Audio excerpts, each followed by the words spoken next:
मेरा प्रश्न है कि वो कौन सा सुख स्वर्ग में है जो धरती पे नहीं है, और वो कौन सा दुख नरक में मिलता है जो धरती पे नहीं है। जिस सुख की प्राप्ति के बाद कोई चाह नहीं रह जाती वो भगवान है।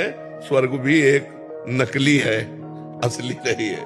स्वर्ग का सुख भी नकली है।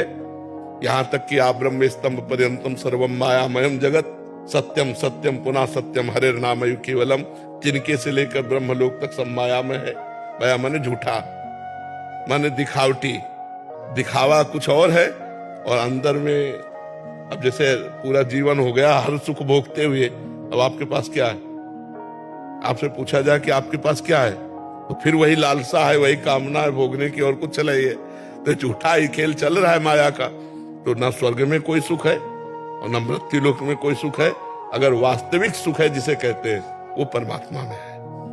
जैसे केवट भगवान के चरण धो रहा है, बाद में भगवान ने अंगूठी दी सीता जी की, तो क्या कह रहा है? अब कछुनाथ न चाहिए। जब ये निकल जाए हृदय में कि जो मैं चाहता था वो मिल गया, आप कुछ नहीं चाहिए, वो केवल भगवान में ही निकलेगा और कहीं नहीं निकलेगा। लाखों कामनाएं और उत्पन्न हो जाएंगी, कोई कभी तृप्त नहीं होता। तो न स्वर्ग में सुख है न पृथ्वी में सुख है। सुख है तो भगवान में है, जो आनंद सिंधु सुख राशि। ये पक्की बात समझ ले।